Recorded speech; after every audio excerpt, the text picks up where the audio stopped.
Today on Pat's Car Garage, a couple of tips and tricks to successfully replace the door seals and also the roof seal and eventually the tailgate seal. So we'll get to all that.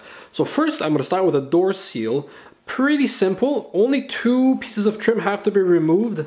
Actually, I'll focus on that one over there. So you have to remove the B-pillar trim and also the A-pillar trim. The A-pillar trim is super easy to remove. You just pull on it and it comes right off. The B-pillar, not too difficult either. You just have to remove the seat belt. The top half of it is held on with clips, so just yank it out. The bottom half has got a couple of screws, but once you remove the top half, it'll be quite easy to remove. Of course, the whole B-pillar kind of goes all around the car in the front and in the back, so you don't have to remove it out of the car. You just have to set it aside. So once you got that, you'll be able to reach the seal and pull it out. So installing it, just make sure it's pressed in all the way, because when you remove the seal, you're going to see there's actually quite a lot of metal poking out, so just make sure that you press it all the way back on around the whole door, and that should be it. So after that, obviously reinstallation is the reverse of removal. The door seals aren't too bad. You can buy them aftermarket, good quality, so that's what I did because it's a bit cheaper than going for the Mopar, which is a couple of $100. But aftermarket, you can have them for about, I think, $50 per side, and the quality seems just as good, if not better. So I'd be okay with putting aftermarket parts on this. Obviously, you want to buy high quality seals because you don't want to have any water intrusion into the passenger compartment. Now, the problem is this roof seal up here. That, unfortunately, is no longer made by Mopar, and there aren't any aftermarket vendors for it either. So what I did, mine was completely ruined in the front half.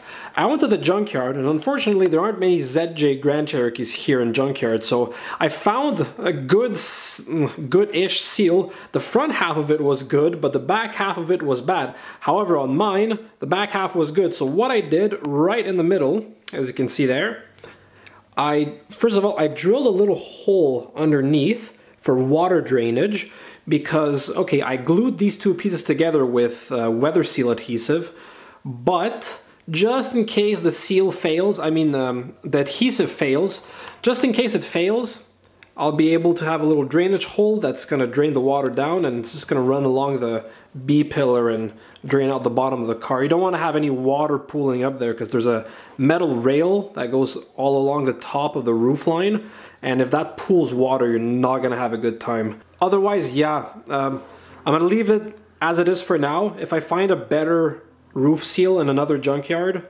then I'm going to replace the whole thing. But if you go to a junkyard and you find good seals, pull them out and, just stash them away, because these parts are no longer available, so you won't be able to get them in the future. So get them while they last. It's better to have a couple of spares than not have any. And I don't think they're interchangeable between sides. I believe they're directional, so if you got a left side, you can only put it on the left and vice versa.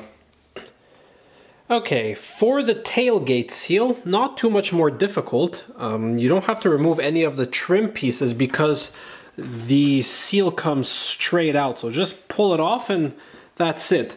I did have to loosen a little bit my trim on this side because it didn't want to go all the way in, so you might have to loosen a couple of things here and there just to push it all the way in, but your mileage may vary. But overall, this was actually easier than the doors because you don't have to undo all these like trim pieces and remove them. You might, however, have to adjust the tailgate, which I did have, because the new seal is obviously a lot more firm than the old one. Your tailgate might kind of just lean up against the seal and not want to catch the latch. So I did have to loosen mine, move it forward, backwards rather. Loosen mine, move it backwards a little bit, just so that the tailgate closes properly. To do that, underneath here, just between the bumper and the floor, there's two nuts, one here and one here. They're 15mm. Don't try using SAE wrenches because they won't fit and you will strip them. It's a 15mm, just loosen them a little bit. Obviously they go up from underneath, so looking from the top clockwise to loosen.